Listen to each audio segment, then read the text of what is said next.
Hey everybody, Tim here with a huge story of Deep Space Nine today. We got the Season 6 finale and then the first two episodes of Season 7 to make a three-part story. So we got Season 6, Episode 26, Tears of the Prophets, Season 7, Episode 1, Image in the Sand, and Season 7, Episode 2, Shadows and Symbols. And so, I mean, after I read online that these three are supposed to be viewed as like a three-parter, but after I finished it, like I didn't really agree, but I had already like calculated it out, so I'm just going to do them all three together, so it's okay. So the episode starts with Sisko getting the Christopher Pike Medal of Honor, which, if you remember, so the Cage, like, it never aired, like, it was not the first thing aired. It aired years later after The Next Generation had even come out. And to me, The Cage was never super popular. And so now, but I mean, Christopher Pike was known. So at this point, I think it's really interesting that they actually fully said his name, Christopher Pike. So, and then throughout the years, like we'll see him again in like the 2009 movies and then here in Discovery. So I feel like this character's building. I'm really curious to see if Robert April ever becomes more popular. He's technically the first captain of the Enterprise. So we see some great scenes. Vic Fontaine makes his return. Quark and Bashir are really sad because in the previous episode, we talked about how Dax and Worf really wanted a baby. And so the two of them are just really sad about that because it's kind of solidifying that Dax and Worf are actually together. One of the things that I really enjoyed about this episode was kind of the religious dogma of like the different characters, because we see, what's his name, Durham, I think, the Cardassian and Weyoun talking, and Weyoun's basically making fun of the way that Bajorans view the prophets, and he's like, oh, like it's so funny that these people think they're gods, and he's like, I mean, you think the founders are gods though, and he's like, oh, but there's a difference, the founders are gods. And it's just, I don't know, it caught me off guard because like you could talk to very religious people about that, like how do you know that that person's god is not the real god? Oh, because I know mine is. And it's like I don't know, it's just that type of religious dogma has always kind of bothered me. So this episode is basically about Sisko is chosen to lead the attack against Cardassia Prime and just do like that home attack and try to bring an end to the war. And so Dukat ends up coming with the idea of like breaking open an artifact, and when he does, it releases the red smoke and he gets absorbed or he gets possessed by a Pa Wraith, which this is now, I think, the third time that we've seen them. In the meantime, Dr. Bashir has been doing tests on Jadzia, and it turns out like it's very, very difficult for different races to have children, but evidently it's extremely difficult for a Klingon and a Trill, and Bashir actually finds a way to allow them to do that. And so, like, and Kira had talked about how she, like, prayed to the prophets for that, and so Dax was like, you know what, thank you, this is mostly due to you. And so Dax goes into the chamber and is going to basically pray to the prophets and say, thank you for allowing me to have a child.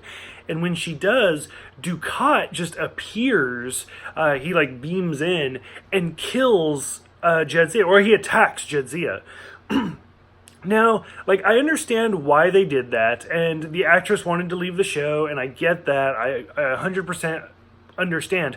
That scene though kind of bothered me. Like, I don't know if it was the acting or they didn't have a lot to go on, but just like her up in the air basically like having a seizure, I don't know, like I feel like that scene could have been reshot a little bit better. Something else that kind of bothered me was when we're seeing this attack come through, there's no like Enterprise E, or I think that's a Sovereign ship. We see the Galaxy ships there, and we see a bunch of other Federation ships, but I feel like the Enterprise E should have been there. And I mean, we've already seen it from First Contact, so I don't know, that just kind of bothered me that we didn't actually see the Sovereign class. So finally, and after Dukat kills Jadzia, or attacks Jadzia, he basically grabs the orb, and the wormhole shuts. And that's basically the end of the episode. So this is not a winning episode. Like, and even Wei Yun is like, we have Federation people on the planet, the wormhole's closed, like, this is awful. But even on the Federation side, like, it's not a win for us either. So Sisko decides to leave and go back to Earth and basically just kind of like regroup for himself. And we see Kira go in there because she's now in command, and she mentions, like, I don't know if he's coming back because he took his baseball with him, which is a kind of a shout out to the past episode where they had to leave Deep Space Nine, and Dukat said basically the exact opposite, like, oh, Sisko plans on being back because he left his baseball here. So that's kind of interesting.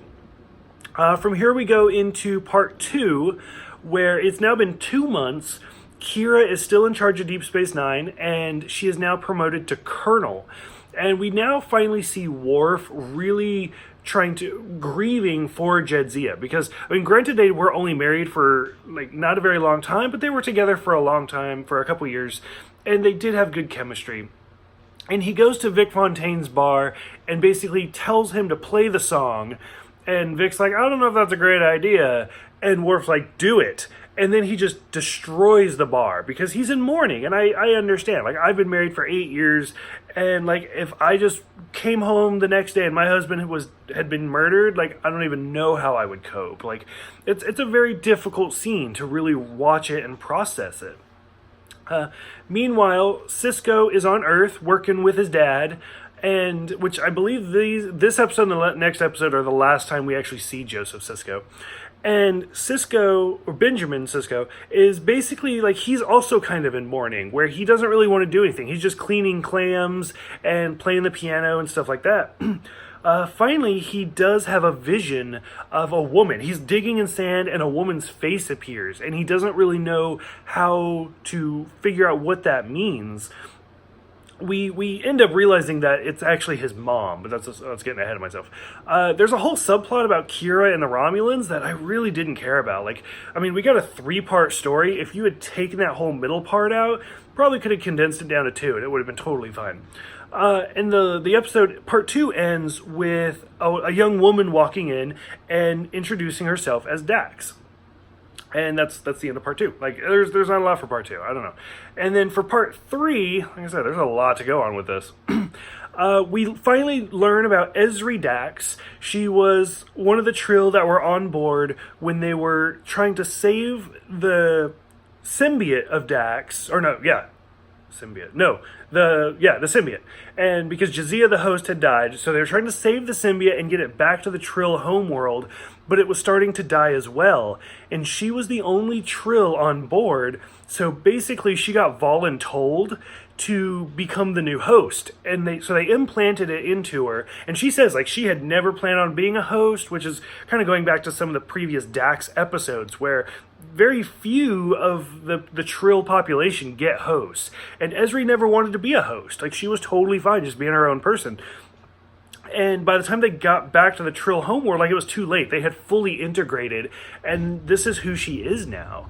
And so it's kind of interesting. We kind of learn about her throughout the episode, and, like, how, oh, there's my cat Harley, and how she is actually a counselor, and, like, she's an ensign in Starfleet, and it's kind of an interesting character. And I don't mind Ezri. She gets a lot of hate, and I feel like she gets so much hate because she came into the series on the last season, which is not her fault. The writers had to do what they had to do. And it's actually kind of fun to watch, like, the pilot episode for season 8, if you guys saw the documentary, What We Left Behind, and how Ezri is a captain and stuff like that. Most of this episode, in my opinion, was kind of Worf to get Jadzia's spirit into Sto-vo-kor, which is Klingon heaven. He has to win a great battle for her, and we kind of see that. Martok goes, Chief O'Brien, Dr. Bashir, and Worf basically go and just destroy this massive fleet of, like, Jem'Hadar ships by, like, attacking the sun. It's a really interesting subplot, but again, I feel like it was drawn out because we had to have these 3 episodes. We also see Benny Russell makes his return, who was the character from Far Beyond the Stars, the one where it was the 50s.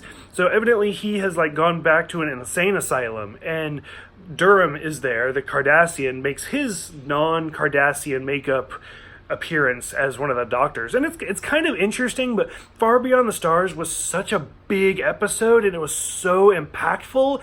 I felt like this episode was kind of a cheap knockoff sequel to it, and I really wanted more.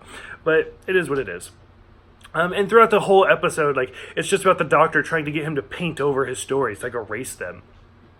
For the most part, we actually learn, and again, I didn't like this episode that much. Out of the three, this was the weakest for me. We learn that the woman in Sisko's vision was his mom, Sarah, and that throughout the episode we learn that Sarah had been with Joseph for only a couple months and then like abandoned him basically. And it turned out to be like this big conspiracy that the prophets basically came to Earth, inhabited Sarah's body, had Sisko as a baby, knowing he was going to be the emissary, left, and she died. I don't know. I felt like it was too predetermined for me. I liked the whole, like, is Sisko the emissary or isn't he? Like, there's always that, like, I mean, you're religious and you believe that, you're totally fine. Me, not so much. Whereas this episode basically solidified it, and you're like, 100%, he is the chosen one of the wormhole aliens. And I didn't like it. It just kind of bothered me.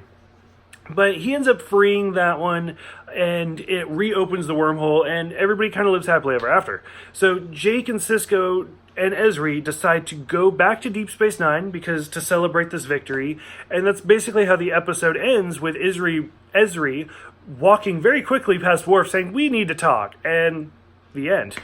I don't know. So overall, for a 3-part story, I thought this was pretty good. It was interesting. But I felt like each episode was a step down. Like, the first one was great. There were a lot of storylines, but it handled itself really well. The second one was kind of a nice follow-up, but because they had to include the third one I liked the least. There was too much, and it didn't need to be needed. So, for example, like if you took the second episode and took out all of Kira and the Romulans and replaced that with Worf and the Stovacor attack, I would have been totally fine. You could have taken out the Romulans, you could have taken out Benny Russell, and you could have taken out Sisko being predetermined. Like, all 3 of those storylines would have eliminated a whole episode, and I would have loved it. It would have been the best 2-parter of the series, in my opinion. But they chose to go the route they did, and that's fine. I really enjoyed it. I'm really excited to do this last season before moving on to Voyager, and I'm curious what you guys think. What do you think about this as a 3-parter? What do you think about each storyline? What do you think about Ezri? Please be respectful. And what do you guys think about Season 7 in general? Are you guys excited for it? Do you like it? Do you hate it? And what do you guys think about, like, soon going to Voyager? So go ahead, let me know in the comments below. Thank you guys for the subscriptions. You guys have no idea how much that means to me. And I've met so many of you, like, through messages and stuff like that. Remember, if you're going to send me a friend request, send me a message first, because I won't respond to it. The friend request, I try to respond to all the messages, but I get bogged down. So thank you guys for everything, and I will see you guys next time for After Image.